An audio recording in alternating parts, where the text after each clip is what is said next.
बिना जमीन के खेती करने वाली जुगाड़ू बहू। ये मेरे छत पर कितनी अच्छी ताजी सब्जियां उगी हैं। अब कोई पड़ोसन आए मांगने फिर बताती हूँ।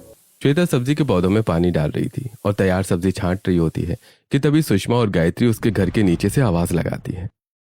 अरे ओ श्वेता बहू, मेरे घर में टमाटर नहीं है, टमाटर दे दो। अभी बाजार कौन जाएगा? और मेरे घर में प्याज मिर्ची और थोड़े से आलू नहीं है, दे दोगी ना बहू? मैंने नहीं सोचा था, नाम लेते ही शैतान हाजिर। मैं मना भी नहीं कर सकती। श्वेता छत से टमाटर मिर्ची तोड़कर पड़ोसन की झोली में फेंकती है, तभी उसका पैर फिसल जाता है। सपना टूटता है। श्वेता धड़ाम से खटिया से नीचे गिरती है और घबराकर अपने हाथ पैर टटोलने लगती है। मैं जिंदा हूँ, मैं जिंदा हूँ।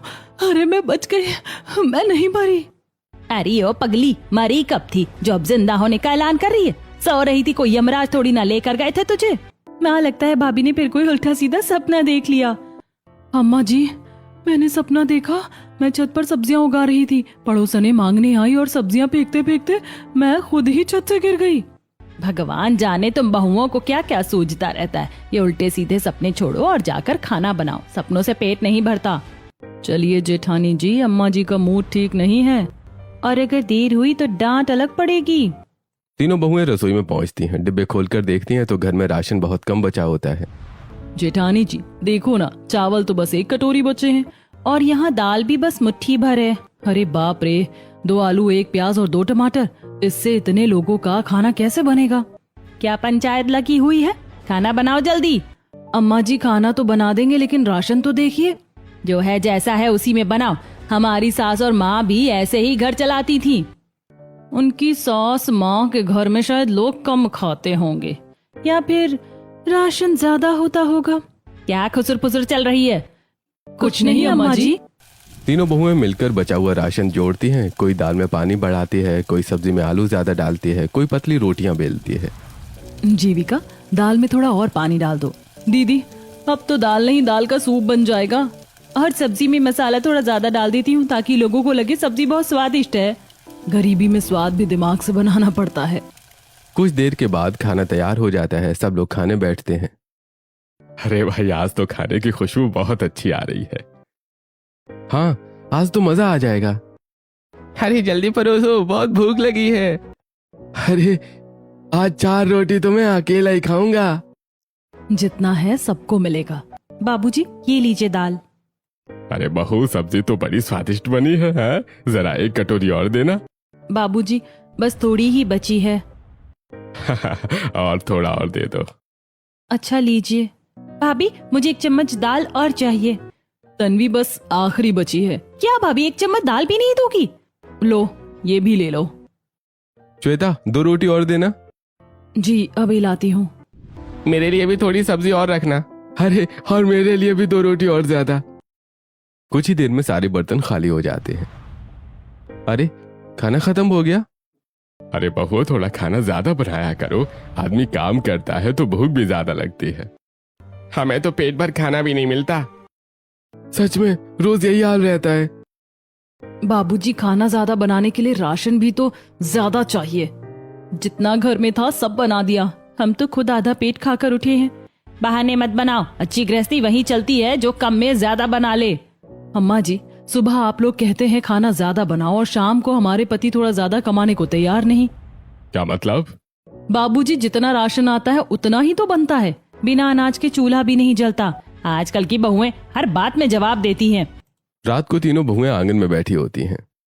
दीदी, रोज रोज की यही परेशानी है। हमारे पति भी ढंग से पैसे नहीं कमाते और घर वाले समझते हैं कि हम जानबूझकर कम खाना बनाते हैं। काश घर में थोड़ा पैसा ज्यादा होता, तब ना कोई भूखा रहता और ना कोई ताने देता। ऐसे ही दिन बीतते रहते हैं। एक दिन तीनों बहुएं बाजार सब्जी लेने जाती हैं। भैया, टमाटर क्या भाव है? 80 रुपए किलो। क्या, इतने महंगे? और आलू? 50 रुपए किलो। रहने दो भैया। तीनों बहू खाली हाथ घर लौटती हैं। सुनिए, राशन भरवा दीजिए, घर में कुछ नहीं बचा। अभी दिहाड़ी नहीं आई है, जैसे तैसे काम चला लो। मेरे पास भी पैसे नहीं हैं। इस महीने बहुत खर्चा हो गया। कुछ दिनों बाद श्वेता का बेटा सोनू खेलने के बाद जिद करने लगता है। माँ, मुझे मछली खानी है, सबके घर बनती है। बेटा, कल बनवा दूंगी। नहीं, मुझे आज ही खानी है। बेटी की जिद देखकर श्वेता बाजार पहुंचती है। अरे बहन, ताजी मछली ले जाओ। भैया क्या भाव है? 400 रुपए किलो। इतनी महंगी? लेना है तो लो, नहीं तो आगे बढ़ो।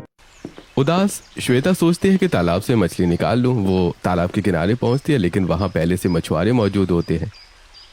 ए बहन, यहाँ क्या कर रही हो? 1-2 मछली चाहिए थी, मेरे पास ज्यादा पैसे नहीं है। अरे पैसे नहीं हो तो मछली भी नहीं है। उदास श्वेता घर लौटकर सारी बात अपनी देवरानियों को बताती है। एक मछली के भी इतने पैसे मांग रहे थे कि मैं खरीद ही नहीं पाई। दीदी एक बात कहूँ? हाँ बोलो। मुझे लगता है मछली पालन में बहुत पैसा है। हाँ दीदी, अगर ये लोग मछली बेचकर इतना कमा रहे हैं तो हम क्यों नहीं कर सकते? सोचो, अगर हमारे पास अपनी मछलियां हो तो घर का खर्च भी चलेगा और कोई हमें महंगी मछली नहीं बेचेगा। सच कह रही हो, उस मछुआरे की अकड़ देखकर तो मुझे भी यही लगा था कि हमें खुद मछली पालन करना चाहिए। और हम तीनों मिलकर करेंगे, कोई ना कोई जुगाड़ तो हम जरूर निकालेंगे। हाँ, अब हम दूसरों के भरोसे नहीं रहेंगे, अपनी किस्मत खुद बदलेंगे। हम मछली पालन करेंगे और एक दिन खूब पैसा कमाएंगे। तीनों बहुएं सारी रात मछली पालन के बारे में सोचती रहती हैं। उनके मन में बस एक ही बात घूम रही थी कि अगर कुछ नया नहीं किया तो घर की हालत कभी नहीं सुधरेगी।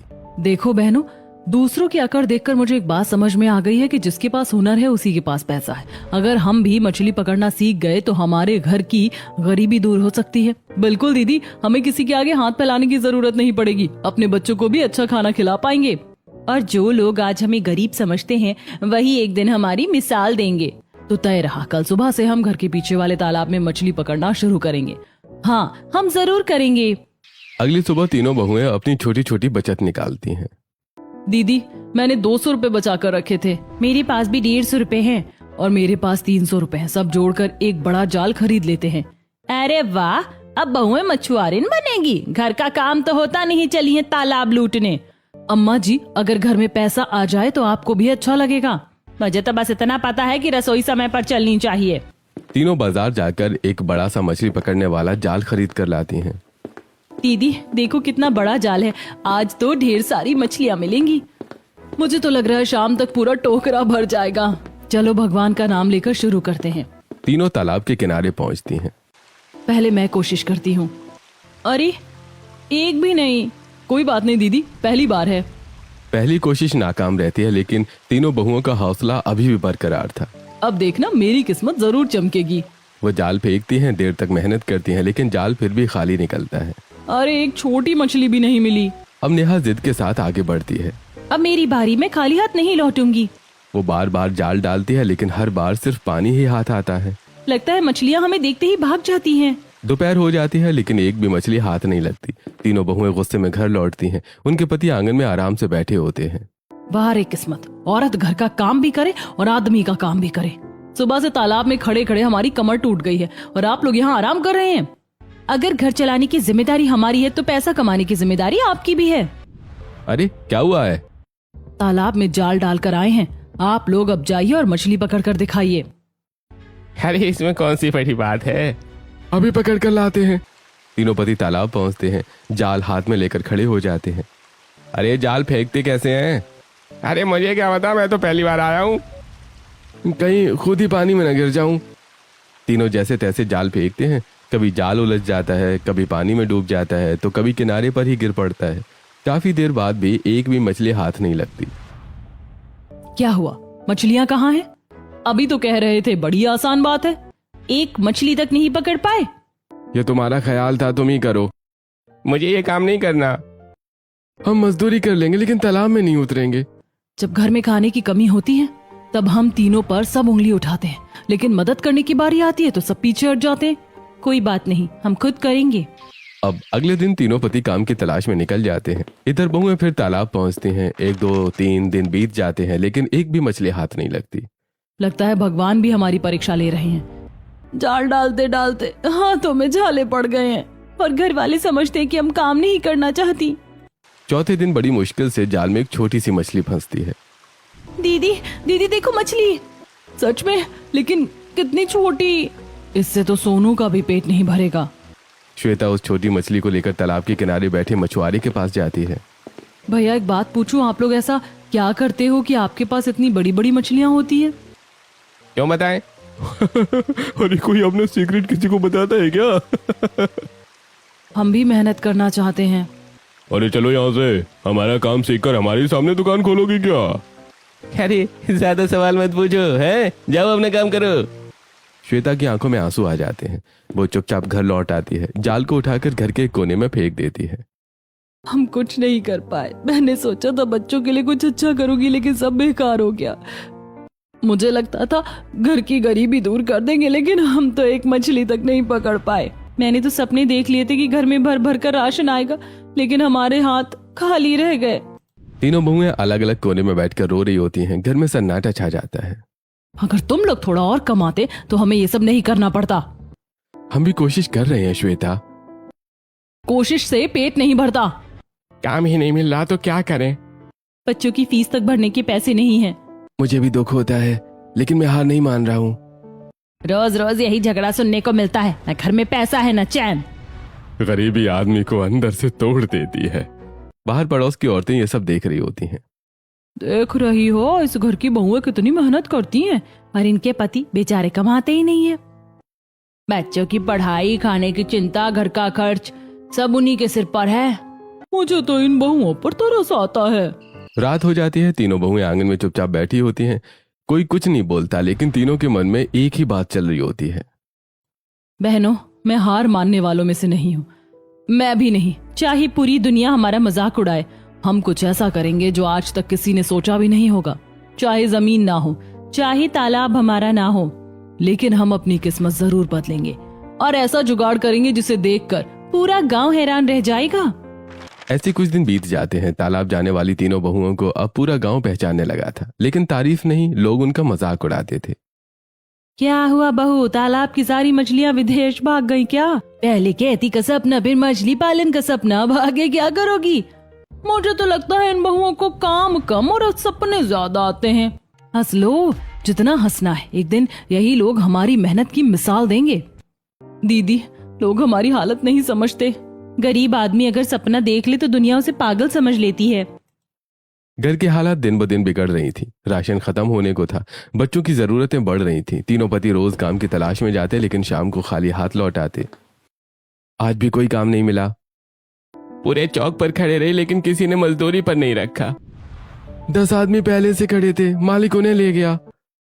एक दिन तीनों बहुएं दूर से देखती हैं, गांव के चौक पर दर्जनों मजदूरों के साथ उनके पति भी काम के इंतजार में खड़े हैं, लेकिन शाम तक कोई नहीं बुलाता और वो मायूस होकर घर लौट आते हैं। रोज रोज यही होगा क्या? सुबह जाओ, शाम को खाली हाथ लौट आओ। मैं क्या करूं, काम ही नहीं मिलता। काम नहीं मिलता तो दूसरा रास्ता खोजो। हम कोशिश तो कर रहे हैं। कोशिश से चूल्हा नहीं जलता, बच्चे भूखे सो रहे हैं। जब कम खाना पड़ता है तो लोग हमें सुनाते हैं, कोई ये नहीं पूछता कि घर में पैसा कौन लाएगा। औरत घर संभाले, रसोई संभाले, बच्चों को संभाले और अब कमाई भी वही करे। अगर आप लोग घर की जिम्मेदारी नहीं उठा सकते तो शहर जाओ, कुछ बड़ा करो। तुम हमें घर से निकाल रही हो? हाँ, जब तक पैसे लेकर नहीं आओगे घर मत आना। तुम भी यही चाहती हो? मैं तुम्हें खोना नहीं चाहती, लेकिन अपने बच्चों को भूखा भी नहीं देख सकती। तुम भी मुझे भेज दोगी? हाँ जाओ, कुछ बनकर लौटो। तीनों बहुएं अपने पतियों का छोटा सा सामान बांध देती हैं। तीनों पति भारी मन से घर से निकल जाते हैं। अरे बहुओं, तुमने अच्छा नहीं किया, मेरे जीते जी मेरे बेटों को घर से निकाल दिया। अम्मा जी, हमने उन्हें घर से नहीं निकाला, जिम्मेदारी निभाने भेजा है। क्या कर लोगी तुम? क्या यहाँ मिट्टी खाकर जिंदा रहोगी? मिट्टी नहीं खाएंगे अम्मा जी, लेकिन कुछ ना कुछ जरूर करेंगे। तुम तीनों से कुछ नहीं होगा।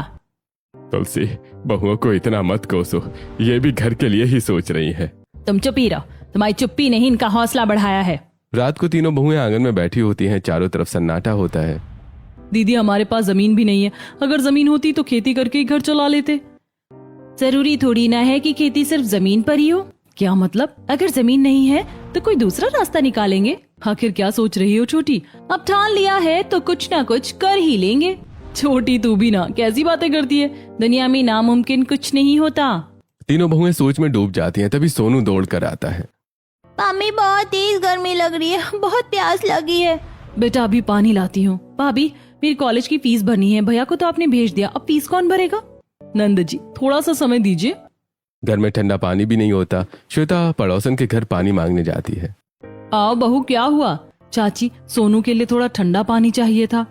ले लो बहू। तभी श्वेता की नजर टीवी पर पड़ती है। टीवी में कार्टून चल रहा होता है। उस कार्टून में एक बहू हवा में लटकते बगीचे में खेती कर रही होती है। श्वेता बड़ी हैरानी से उसे देखने लगती है। अरे चाची, ये क्या दिखा रहे हैं? कोई आसमान में भी खेती कर सकता है क्या? टीवी वाले कुछ भी दिखा देते हैं, लेकिन सच में ऐसा हो सकता है क्या?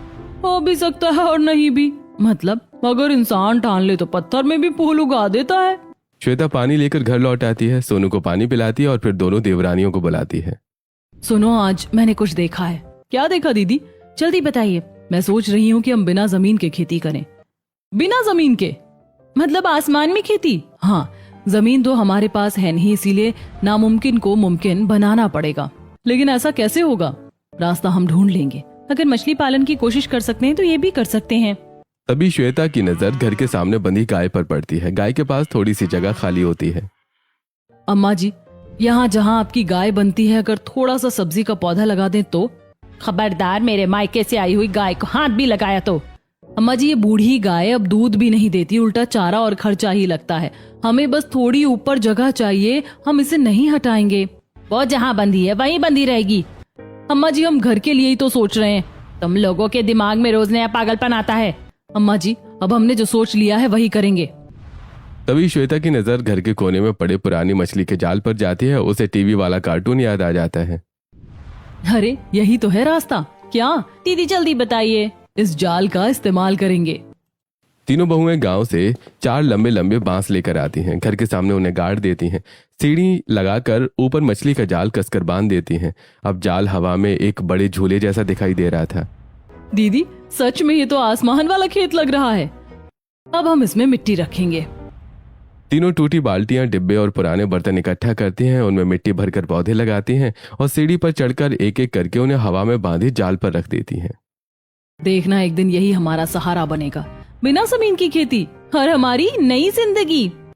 पड़ोस की औरतें ये सब देखकर इकट्ठा हो जाती हैं। अरे ये क्या कर रही हैं? लगता है सच में हवा में खेती करेंगी। मैंने तो आज तक ऐसा नहीं देखा। अब पौधे उड़कर सब्जी देंगे क्या? हे भगवान, मेरी बहुएं तो सच में पागल हो गई हैं। हंस लो, जितना हंसना है हंस लो। आज मजाक बन रहा है, लेकिन कल यही लोग देखने आएंगे। पूरा गांव हवा में लटकते जाल को देख रहा था। कोई हंस रहा था, कोई ताने मार रहा था, लेकिन तीनों बहुएं अपनी मेहनत में लगी हैं। क्या सच में वो बिना जमीन की खेती कर पाएंगी? क्या उनका ये अनोखा जुगाड़ गरीबी दूर करेगा, या गांव की हंसी उन्हें हार मानने पर मजबूर कर देगी? आखिर आगे क्या होगा? अगली सुबह। बहनों, अगर हमें सच में कुछ बड़ा करना है तो इस छोटे से जाल से काम नहीं चलेगा। जितनी जगह है उसका पूरा इस्तेमाल करना होगा। बिल्कुल दीदी, घर में जमीन नहीं है लेकिन दिमाग तो है। हम हर चीज का जुगाड़ करेंगे। गांव वाले चाहे हमें पागल समझे, लेकिन एक दिन यही लोग हमसे सीखने आएंगे। तीनों बहुएं गांव के भंगार वाले के यहाँ जाती हैं। चारों तरफ पुराने डिब्बे, बड़ी बड़ी बाल्टियां, टूटे टब, खाली तेल के ड्रम और लोहे का सामान पड़ा होता है। अरे बहुआ, आज क्या लेने आए हो? चाचा, जितने पुराने डिब्बे, डब्बियां और बड़ी बड़ी बाल्टियां हैं सब दिखा दीजिए। अरे ले लो जो पसंद है, मुझे इनकी जरूरत नहीं है। वैसे इन चीजों का क्या करोगी? बिना जमीन की खेती। अरे जो पसंद है ले जाओ, सस्ते में दे दूंगा। तीनों बहुएं बड़े बड़े डिब्बे, बाल्टियां, पुराने टब और लोहे की चादरें खरीद कर घर ले आती हैं। नेहा, वो लोहे की रॉड देना। ये लीजिए दीदी, मैं इन डिब्बों के लिए हुक बना देती हूँ ताकि जाल पर अच्छे से टिक जाएं। तीनों बहुएं लोहे की तार और रॉड से मजबूत हुक बनाती हैं। फिर सीढ़ी लगाकर हवा में बांधे जाल पर एक एक करके बाल्टियां और डिब्बे रखना शुरू करती हैं। अरे ओ बहुओं, अब ये क्या नया तमाशा शुरू कर दिया? अम्मा जी खेती की तैयारी कर रही हैं। हवा में खेती, भगवान जाने क्या क्या देखना बाकी है। अम्मा जी, अगर सब ठीक रहा तो इसी से घर चलेगा। मुझे तो कुछ समझ नहीं आता। करने तो तुलसी, मेहनत कर रही है।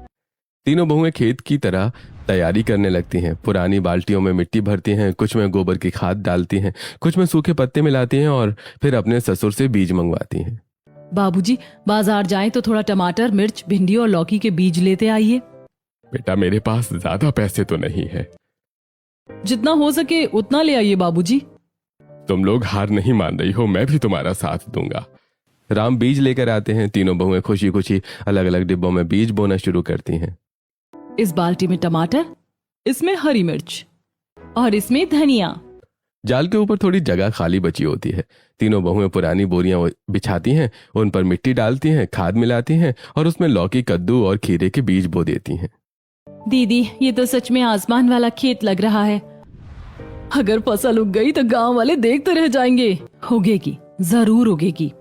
अब तीनों बहुओं की जिंदगी बदल जाती है। सुबह उठकर सबसे पहले पौधों में पानी देना, सूखी पत्तियां हटाना, मिट्टी को गीला करना, खाद डालना, नए डिब्बे तैयार करना, पूरा दिन इसी मेहनत में निकल जाता है।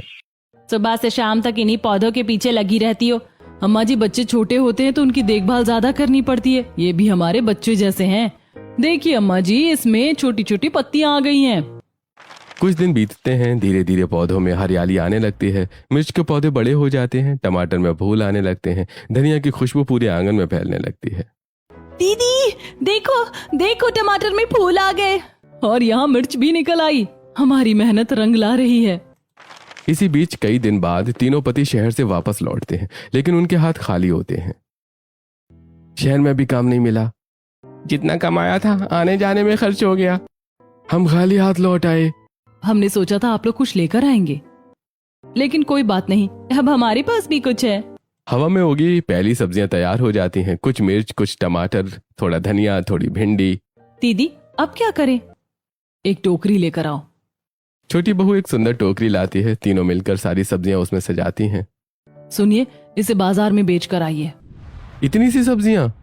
हाँ, लेकिन ये मेहनत की पहली कमाई है। जाइए, अच्छे से बेच कर आइए। तीनों पति बाजार जाते हैं। उधर घर में बहुएं नए पौधे लगाने में जुट जाती हैं। हवा में खेती करके अपना भविष्य बनाएंगे। आप लोग सब्जियां बेचिए और हम यहाँ फसल बढ़ाते रहेंगे। ऐसे ही दिन बीतने लगते हैं। अब बहुएं और बड़ा इंतजाम करती हैं। एक तरफ पाली बिछाकर मिट्टी डालती हैं और सब्जियां उगाती हैं। दूसरी तरफ डिब्बों और बाल्टियों में पौधे लगाकर बांस, रस्सियों और हुक के सहारे ऊपर टिका देती हैं। दीदी, जरा ये पौधा पकड़ना। धीरे धीरे, गिरना मत। देखो हमारा खेत कितना बड़ा हो गया। अब तीनों बहुएं ऊपर खड़ी होकर नीचे देखती हैं तो उनके चेहरे पर गर्व साफ दिखाई देता है। दीदी, कभी सोचा नहीं था कि हम सच में हवा में खेती करेंगे। नीचे पूरा गांव हमें देख रहा है। लोग चाहे हंसे, लेकिन मुझे खुद पर गर्व है। नीचे खड़े गांव वाले उन्हें देखकर फिर हंसते हैं। अरे देखो, बहुएं पेड़ पर चढ़कर खेती कर रही हैं। कहीं हवा तेज चली तो पूरा खेत उड़ जाएगा। मैंने ऐसी खेती पहली बार देखी है। पता नहीं क्या होगा। लेकिन समय बीतता है। सब्जियां बढ़ने लगती हैं, टमाटर लाल हो जाते हैं, हरी हरी मिर्च लटकने लगती है, भिंडी तैयार हो जाती है, धनिया की खुशबू दूर तक फैलने लगती है। अब तोड़ो बहनों, आज तो पहली बार इतनी सारी सब्जियां निकली हैं। अब बाजार भेजते हैं। तीनों पति सब्जियां लेकर बाजार पहुंचते हैं। अरे भाई, ये सब्जियां कहाँ की हैं? हमारे घर की हैं। अरे भाई, खेत कहाँ है तुम्हारा? हमारा खेत गांव में है। क्या मतलब? बिना जमीन की खेती, हवा में उगी हुई सब्जियां हैं। लोग पहले तो हंसते हैं, फिर उत्सुक होकर सब्जियां देखने लगते हैं। अरे कितनी ताजी हैं। अरे भाई, अगर सच में बिना जमीन की है तो मुझे 2 किलो दे दो। अरे मुझे भी चाहिए। देखते ही देखते सारी सब्जियां बिक जाती हैं और लोग सामान्य सब्जियों से ज्यादा पैसे देकर उन्हें खरीदते हैं। इतनी जल्दी सब बिक गई और लोगों ने ज्यादा पैसे भी दिए। लगता है हमारी पत्नियों का सपना सच होने लगा है। उधर घर में तीनों बहुएं आसमान की तरफ देखकर मुस्कुरा रही होती हैं। उनके हाथ मिट्टी से सने होते हैं, चेहरे पर पसीना होता है, लेकिन आंखों में एक नई उम्मीद चमक रही होती है। देखा बहनों, मेहनत कभी बेकार नहीं जाती। अब हम बिना जमीन के हवा में खेती करेंगे और एक दिन ऐसा आएगा कि पूरा गांव हमारी खेती देखने आएगा। नामुमकिन को मुमकिन बनाना ही हमारी असली जीत है। धीरे धीरे हवा में उगी सब्जियां बिकने लगती हैं। घर में पहली बार अच्छे से पैसे आने लगते हैं, राशन के डिब्बे भरने लगते हैं और घर में खुशियां लौटने लगती हैं। देखो बहनों, आज पूरे महीने का राशन भरवा दिया है। अब किसी को आधा पेट खाना नहीं खाना पड़ेगा। दीदी, आज पहली बार लग रहा है कि हमारी मेहनत सफल हो रही है। जिस घर में दाल नाप कर बनती थी, आज वहाँ अनाज के डिब्बे भर गए हैं। तन्वी कॉलेज जाने की तैयारी कर रही थी। भाभी, फीस भरने की आखिरी तारीख आ गई है। लो नंद जी, ये तुम्हारी फीस के पैसे हैं। भाभी, इतने पैसे? अब तुम्हारी पढ़ाई भी नहीं रुकेगी। तुम बस मन लगाकर पढ़ो। जिस दिन आप लोगों को सब पागल कह रहे थे, मुझे तब भी भरोसा था कि आप लोग कुछ बड़ा जरूर करोगी। तन्वी शहर वाले कॉलेज फीस भरने जाती है। लौटते समय सड़क किनारे एक दुकान पर बहुत सारे गुलाब के फूल बिकते देखती है। भैया, एक गुलाब कितने का है? 40 रुपए का एक फूल। एक फूल 40 रुपए? शहर में फूलों की बहुत मांग है बहन। घर आते ही तन्वी खुशी खुशी अपनी भाभीियों के पास जाती है। भाभी भाभी मुझे एक नया तरीका मिला है। क्या हुआ नंद जी?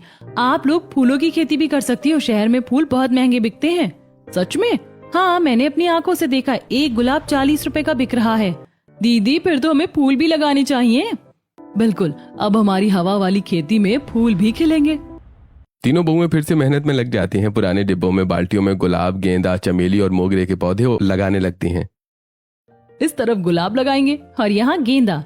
कुछ महीनों बाद यही फूल हमारे घर की खुशबू बनेंगे। समय बीतता है। हवा में लटकते जाल पर अब सब्जियों के साथ रंग बिरंगे फूल भी खिलने लगते हैं। पूरा घर किसी बगीचे जैसा दिखाई देने लगता है। अरे श्वेता, मुझे तो यकीन नहीं होता कि ये सब हमारे घर में हो रहा है। लोग दूर दूर से देखने आते हैं। अब हमें भी अपनी पत्नियों पर गर्व है।